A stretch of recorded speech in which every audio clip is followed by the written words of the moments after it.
Hey, Jason, can you please unmute?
Every night before we meditate, we recite the chant on goodwill.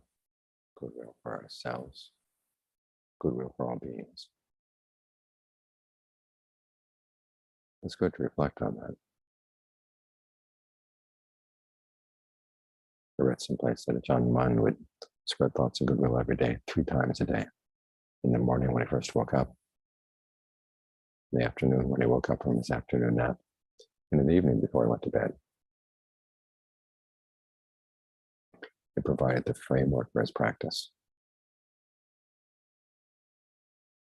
Goodwill is that attitude we have. As human beings, it tends to be partial. In other words, there's some people for whom we have goodwill and a lot of other people for whom we don't. It's especially difficult to have goodwill for people who either harmed us or harmed people we love.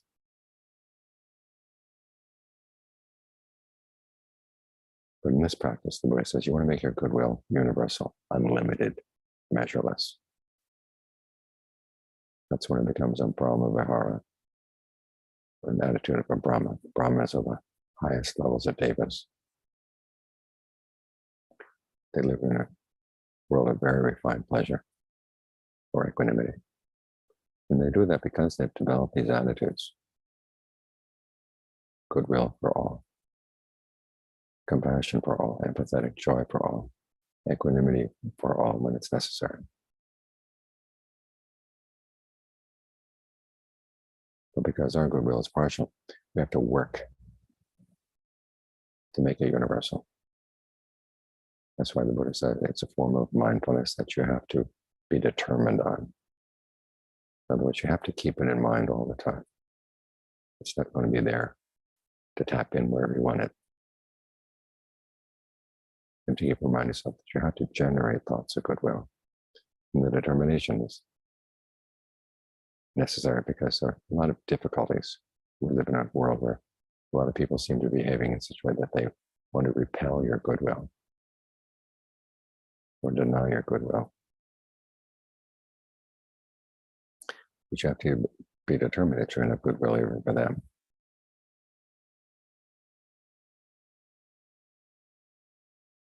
As with any determination, the Buddha said there are 4 steps. The first is to develop discernment.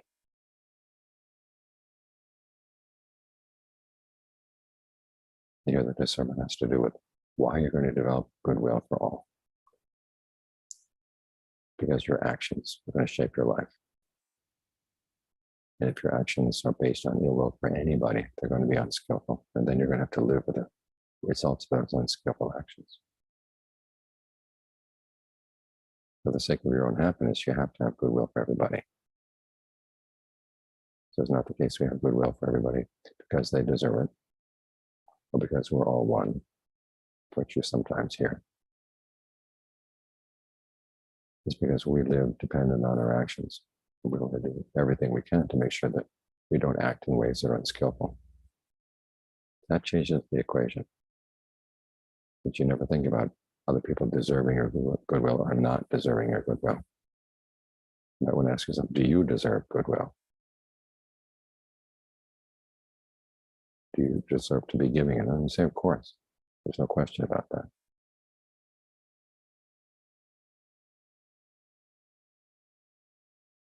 And you have to be true to that. That's the second step in any determination.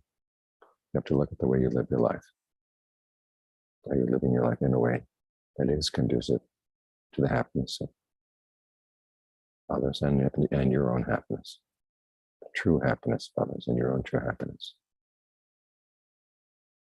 In the Garden of the Mettā Sutta, the Buddha talks about living lightly on the world. This is one of the reasons why we have that reflection on the requisites. Because as soon as we're born, we're placing a burden on the world. It starts out with burdening our parents. And as we grow older, the burden's spread out. We've got this digestive system that has no limits to how much you can take in. Whatever goes in comes out, whatever goes in comes out. You have to keep stuffing something something into it all day long. So the Buddha basically says, stop and think about what you're putting in your mouth and why. So you can gain some control over that. And that way you lighten your burden on the world around you. Same with the other requisites. Not only food, but also clothing, shelter, medicine. You want to live in a way that's not a burden on others. The Buddha also says that you have goodwill. You don't have a lot of projects. We have to get people to do this for you, get people to do that for you. Otherwise, when people come to see you, that's all you think about is, what might this person do for my project? So instead, you're trying to maintain the attitude that when people come, if there's anything to help them, you're happy to help. That's how you're true to your goodwill. Goodwill here differs from dedicating merit on just this point. When you dedicate merit to others, it's up to them to express their appreciation. That becomes their merit then. But whether they express appreciation or not, that's their doing. It's not yours. When you dedicate merit, you're done with it. When you spread goodwill, you have to carry through with it. So look at your thoughts, your words and deeds. Do they really express goodwill?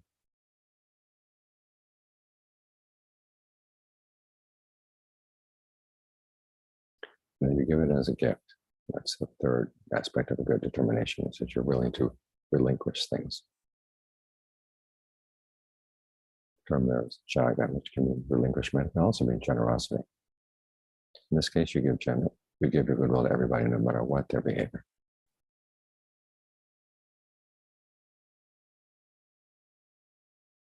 You're trying to protect your goodwill. The image the Buddha gives is of a mother who has an only child. Back in those days in India, mother's guarantee of her future lay in her children. If she had one child, she would protect that child with her life. Sometimes that passage is translated as saying, you should cherish all beings the same way that a mother would cherish her only child. But that's impossible. And it turns it into a flowery sentiment that doesn't have much reality. But what the Buddha is actually saying is, you protect your goodwill in the same way that a mother would protect her only child. So no matter what anybody else does, you're happy to give goodwill to them. The Buddha gives an extreme case. He says, suppose bandits have pinned you down and they've got a two-handled saw and they're cutting you into little pieces. Even then, he says, you should have goodwill for them. You should have goodwill for them and then for the rest of the cosmos. You should give your goodwill freely. Again, it's for your own protection. If someone were actually cutting you up into little pieces and you died with a mind of ill will, seeking revenge, it would lead you to a pretty miserable rebirth.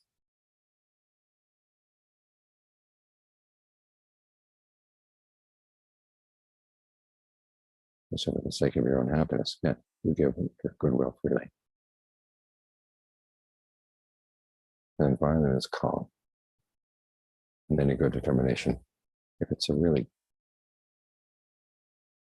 worthwhile thing that you're determined on, something that really is worth achieving, it should bring the mind to calm.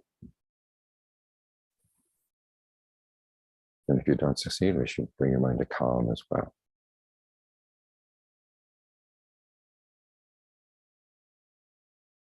In this case,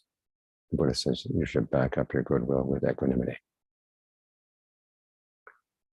You may have noticed for those passages that we chant,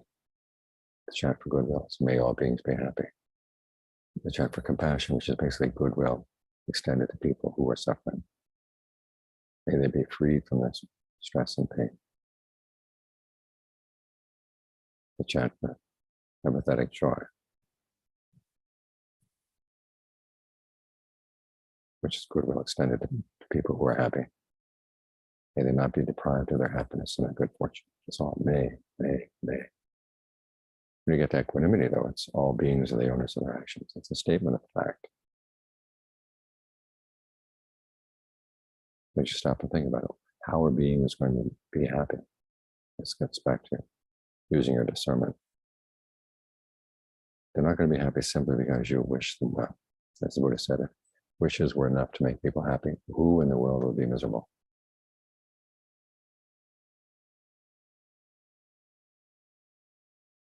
When you're wishing for other beings to be happy, you're basically wishing that they will create the causes for happiness. In other words, that they will be skillful in their actions. In fact, there's one of the expressions of goodwill that the Buddha teaches is, may they have no ill will for anybody anywhere. In other words, may they have goodwill for one another, so that they can act in skillful ways. This is a wish you can have for anybody without hypocrisy. But whether they actually will act in skillful ways, that's up to them. It's beyond your control.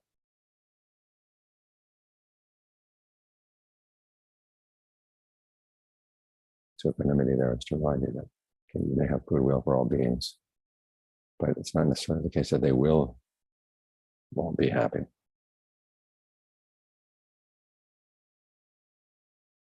And so you look at the cases where people's actions are getting in the way of their happiness, and there's nothing you can do about it. You just kind of accept that, so that you can focus your attention and your efforts and your energy on areas where you can make a difference through your goodwill.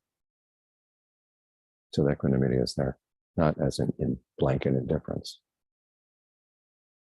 but as your backup, so that goodwill doesn't make you miserable.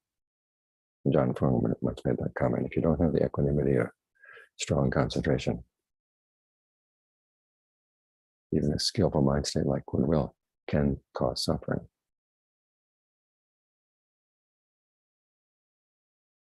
But if you do have equanimity as your backup, then you don't have to suffer.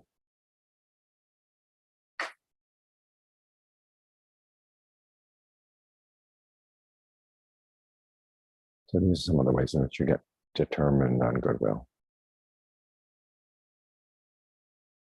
You take that initial impulse, may all beings be happy,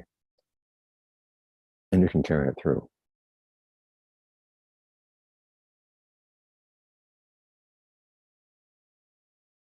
In a way that's consistent. In other words, you reflect on the fact that your true happiness doesn't have to conflict with anyone else's true happiness. There's no conflict there. True happiness comes from within. And as I said, your wish for others is that they will act in skillful ways. So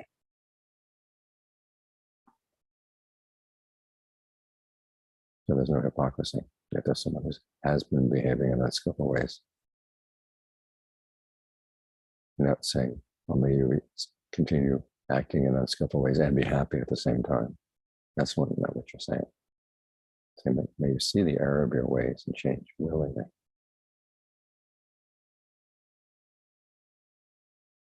Now, there may be some people who you like to see suffer a little bit first, but you have to ask yourself why. What would be accomplished by that?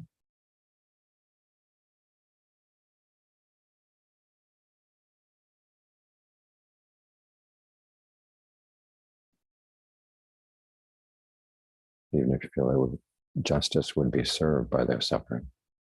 that counts as ill will. Think of the case of Angulimala. Justice wasn't served according to the law. He'd killed all those people.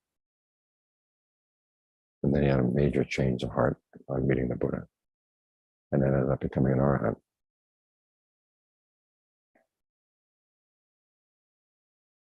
And the only result of the karma he had in killing all those people is that people who were disgruntled with him would throw things at him when he was on his alms round. But that was much less than the karma would have been if he had not gained awakening. That's the case where justice wasn't served. And look at the people who threw things at him, and that became their karma.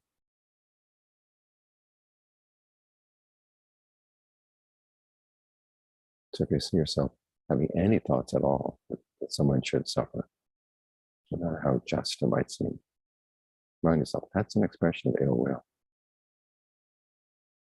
It's a wrong resolve. takes you off the path.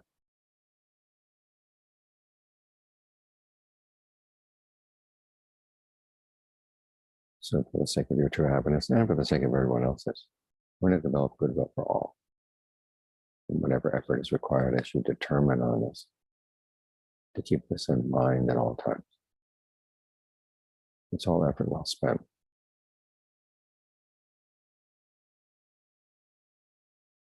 Because the world needs goodwill. It's always needed goodwill. But this seems to be a particular time where people have gotten frazzled from the pandemic, the wars, all the difficulties that have come. And one of the first things you notice beginning to wear away is people's powers of endurance. But goodwill actually strengthens your endurance. There's a sutta where the Buddha is talking about how important it is to be able to endure harsh words. And in all the examples he gives, he said you try to make your goodwill large, so that the harsh words and other things that other people might do to you seem very small.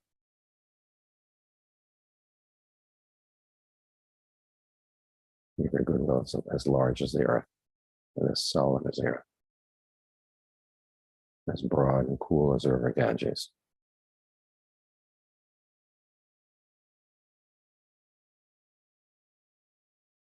It's being like space. That people can kind of try to write things in space, but there's no place for the words to stick.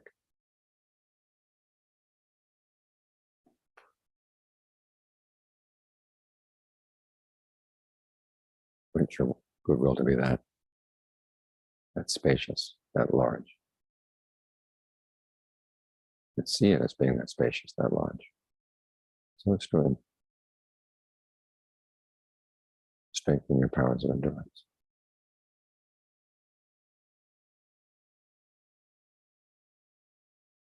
When we endure things, we find life gets a lot easier. You simply react. The reaction sets off chain reactions. And who knows where they'll end. But if you learn how to endure things, and don't see that as a weakness, see it as a strength. Other people can misbehave, but you're not going to misbehave in response.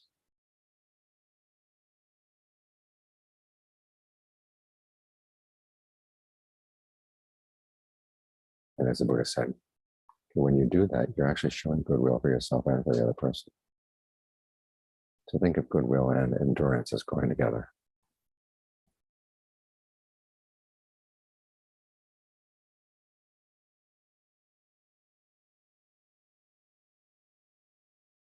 And the energy you send out into the world through your thoughts and your words and deeds will be an energy that contributes to peace and well-being for you and for everybody around.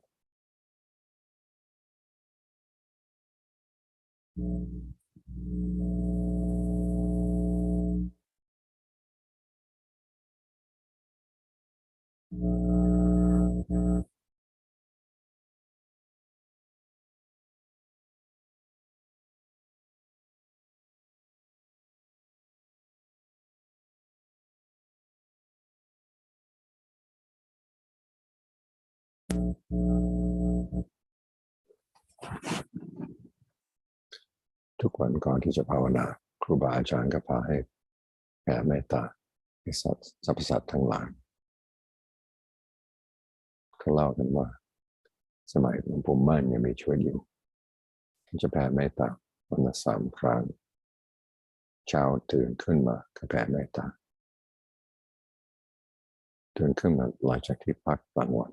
ก็แผ่เมตตาอีกครั้งก่อนที่จะเข้าที่นอนก็อีกครั้งนี่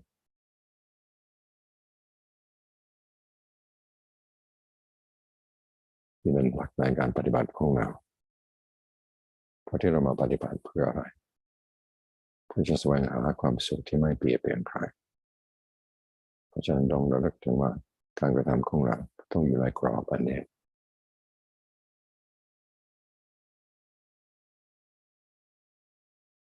จะหาความสุขในทางโลกหาความสุขในทางธรรมเราจะหวังไม่ให้เบียดเบียนใครได้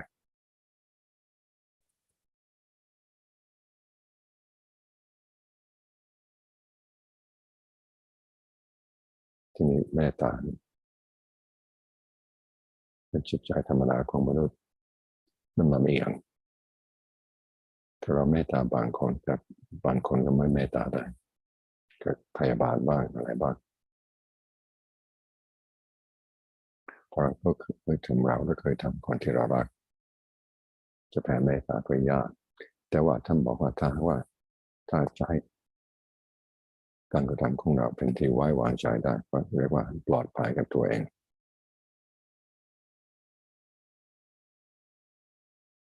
เราจะปองไล่ใครไม่ได้เลยถ้าว่ามีขาดเมตตาเราจะทำอะไรลำบากไม่กลายเป็นกรรมของเราในทางที่ไม่ดีเพราะฉะนั้นจริงที่เราแผ่เมตตานั้นไม่ใช่เพื่อเขานะเพื่อเราเพื่อความสุขของเราอย่างหลวงปู่สวัสดิ์เคยพูดอยู่เคยมีภาพที่เขาเขียนเป็นลักษณะพระพุทธรูปถ้าอ่านเป็นการเห็นแก่ตัวผมบอกว่านี่มันไม่ถูกพระพุทธเจ้าไม่เคยสอนนะครับพระพุทธเจ้าสอนให้เห็นแก่ตัวแบบมีปัญญาคนที่เห็นแก่ตัวแบบไม่มีปัญญาก็ไม่นึกถึงคนอื่นเลยไม่นึกถึงหลักธรรมเลยถ้าว่าเราเห็นแก่ตัวในทางที่ถูกต้องเราต้องการความสุขให้ตัวเองต้องฝึกปัญญาของเราฝึกเมตตาของเราให้ทั่วถึงนี่เรียกว่าเห็นแก่ตัวอย่างถูกต้อง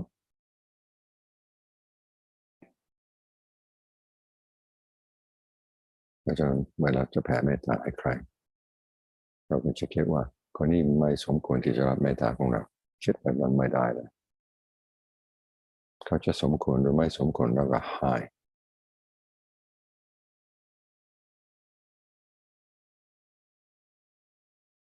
เพื่อความสุขที่แท้จริงของเรา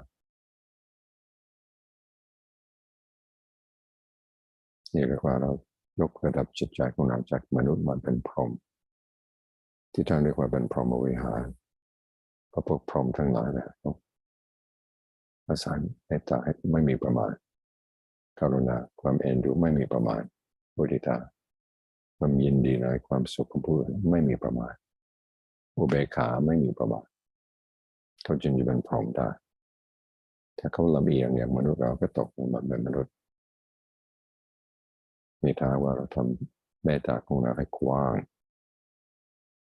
แบบไม่เลิกหน้าเลยเรายกระดับจิตใจของเราให้สูงเป็นพรหมแต่นี้ต้องอาศัยความตั้งใจแล้วก็ต้องอาศัยสติที่บอกว่าเป็นสิ่งที่ต้องอธิษฐานว่าเราจะระลึกอยู่เสมอไม่ลืมไม่เผลอที่นี่คำว่าอธิษฐานนั้นท่านบอกว่าอธิษฐานมี4 อย่างจะเรียกอีกอย่างหนึ่งอธิษฐานที่ถูกต้องประกอบด้วยคุณธรรม4 อย่างอันแรกคือปัญญาเราต้องเข้าใจว่าที่เราแผ่เมตตานี้เราหวังความสุขยังไงก็คนก็จะรับมีความสุขจริงๆไม่ใช่ว่าพอเราแผ่เมตตาให้เขานะมันอาจจะมี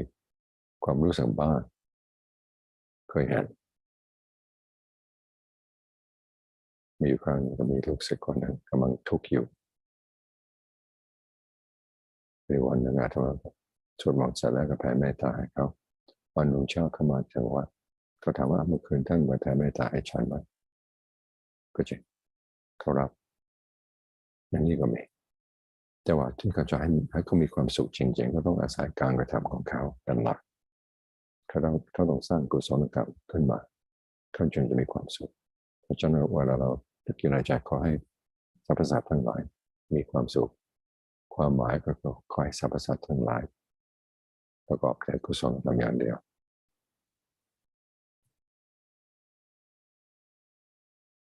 ในกรณีเมตตาสูตรเราก็มีเหมือนกัน ก็อย่าให้สัตว์ทั้งหลายดูถูกกันอย่าให้เขาปองร้ายกันหมายความว่าขอให้เขาสร้างเหตุแห่งความสุขที่แท้จริงถ้าเราคิดแบบนี้เราจะแผ่เมตตาให้ใครก็มันง่ายขึ้นเขาไม่ได้คิดว่าถ้าเขาทำความชั่วอยู่ขอให้มีความสุขเข้าใจนั้นขอให้เขากลับใจนั่นแหละถูกต้อง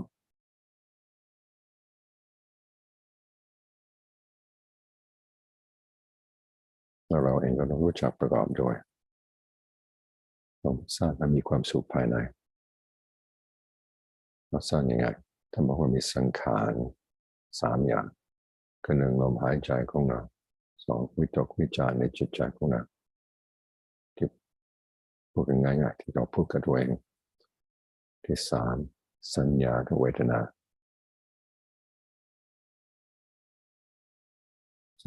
สัญญาคือที่เราหมายอันนั้นอันนี้คืออันนี้ที่สิ่งเหล่านี้เราต้องประกอบขึ้นมาให้เป็นเมตตาในจิตใจของเราให้หายใจสบายวิตกวิจารในลมให้ลมสบายมีสัญญาในจังหวะลมแผ่ไปได้ทั่วตัวจนเกิดเวทนาและความสุขเกิดขึ้นมา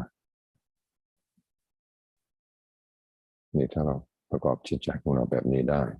การแผ่เมตตาก็ดีท่านพ่อเลยเคยบอกไว้ว่าถ้าว่าจิตใจของเราไม่มีความสุขในตัวเราจะมีเมตตาให้คนอื่นมันกับพอเราเปิดก๊อกให้น้ำออกมาแต่นั้นไม่มีน้ำเลยเป็นลมมันก็เย็นอยู่ก็จริงแต่มันไม่เย็นเหมือนน้ำแต่ถ้าหากว่าเรารู้จักประกอบความสุขในจิตใจของเราด้วยสังขารทั้ง3 อย่างนี้เรามีความสุขแผ่เมตตาให้คนอื่นเขารับความเย็นชื่นใจ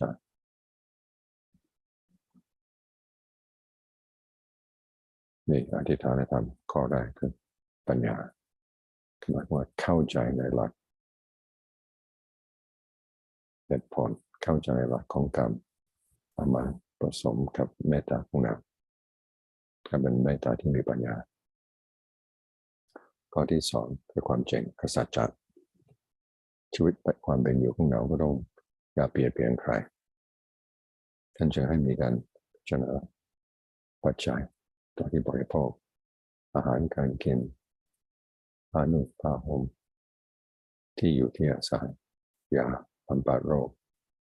พิจารณาว่าเราจะไม่เอาเฉพาะมันสนุกสนานเราจะเอาแค่พอดีเราจะไม่ให้หนักคนอื่นถ้าเราเกิดมาในโลกนี้มันเรื่องหนักเท่านั้นนะปากของเรามันไม่รู้จักเอ็มสักทีท้องของเราไม่รู้จักเอ็มสักทีอัดเข้าไปทุกวันทุกวี่ทุกวัน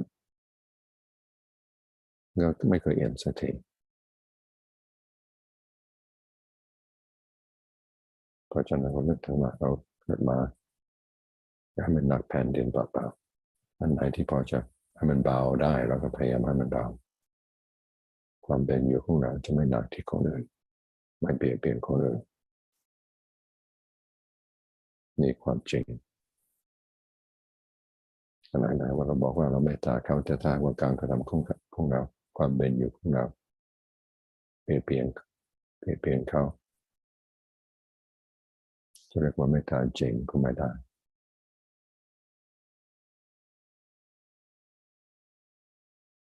เมตตาของเราต้องประกอบด้วยความจริงข้อที่3จาคะการบริจาคเราต้องถือว่าการให้เมตตานี้เราไม่ได้คิดผลตอบแทนจากใครๆเท่านั้นเราเอาผลตอบแทนเฉพาะจากหลักกรรมก็แล้วกันนั่นก็พอเพราะฉะนั้นคนอื่นจะดีกับเราไม่ดีกับเราช่างหัวมันเราก็จะแผ่เมตตาไปให้เขาทีนี้เรานึกถึงว่าจิตใจของเราเมตตาของเราใหญ่หลวงหมายความว่าเป็นการกระทำของคนอื่นที่เข้ามาหวังไม่ดีต่อเรา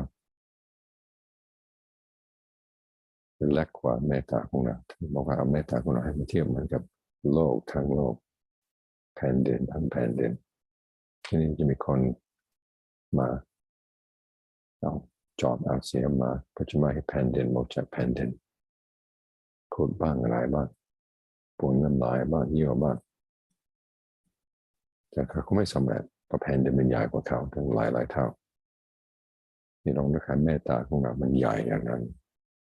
ต้องใช้สัญญาแบบนี้ช่วยให้เมตตาของเรามีกำลัง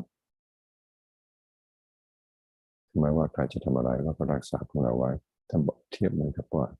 แม่มีลูกคนเดียวจะรักษาลูกคนเดียวด้วยชีวิตเราก็ต้องรักษาเมตตาของเราด้วยชีวิตเช่นกัน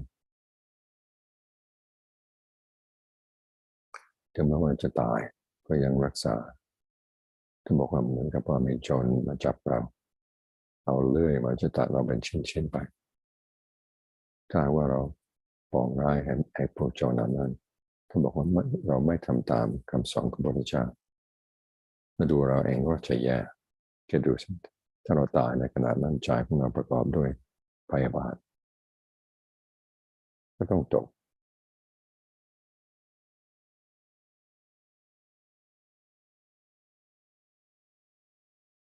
ให้เจ้าว่าฉันจะตายแล้วฉันจะรักษาเมตตาไว้ป้องกันเมตตาของเราไว้เหมือนแม่ที่จะป้องกันชีวิตของลูก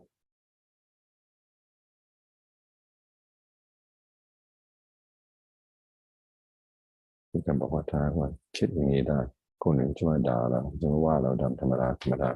ก็ต้องทนได้ทำไมหนักกว่าที่เราจะรับไป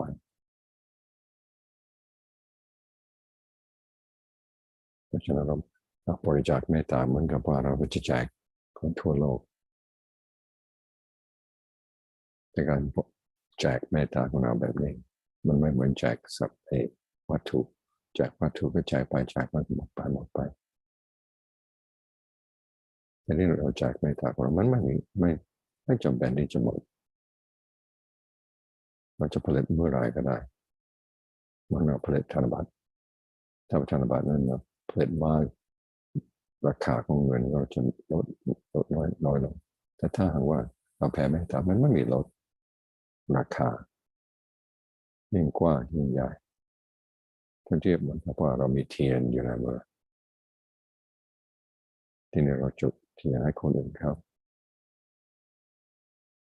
เปลวไฟในเทียนของเรามันไม่ได้มืดลงเราก็อยู่กับความสว่างกันมากขึ้นรอบตัวเราเพราะฉะนั้นจะว่าเราให้เมตตาเราไม่ได้หวังผลตอบแทนจากใครทั้งนั้นเป็นการบริจาคมาในตัว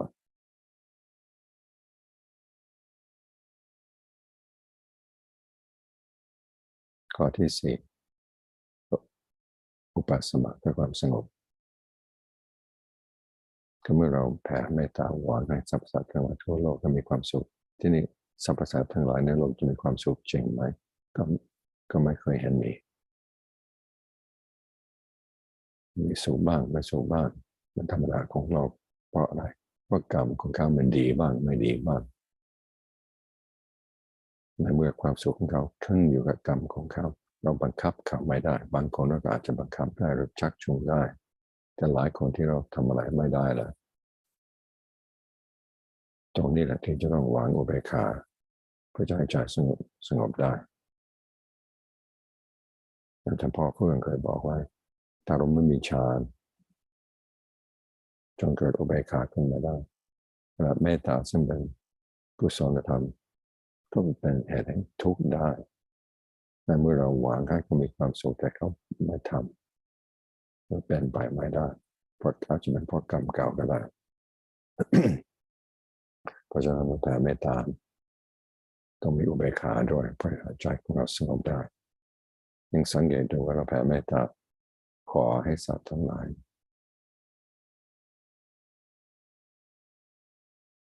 มีความสุขแต่กรุณาขอให้สัตว์ทั้งหลายพ้นจากทุกข์มุทิตาขอให้สัตว์ทั้งหลายไม่ตกจากความสุขที่มีอยู่แล้วมันไม่ใช่เรื่องขอวัตถุอุเบกขาไม่มีขอเลย สัตว์ทั้งหลายมีกรรมเป็นของตนเป็นความจริงใจของเราจะมีความสุขได้มีความสงบได้ก็ต้องยินดีที่จะอยู่กับความจริงแต่ไม่ได้หมายความว่าเราก็วางเฉยทุกสิ่งทุกอย่างปล่อยเพราะว่า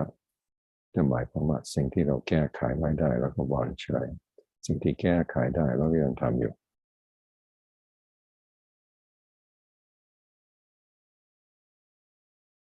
เพราะฉะนั้นว่าเมตตาของเราไม่มีประมาณแต่แรงของเรามีประมาณทรัพย์สมบัติของเรามีประมาณเวลาของเรามีประมาณเพราะฉะนั้นเราใช้ในทางที่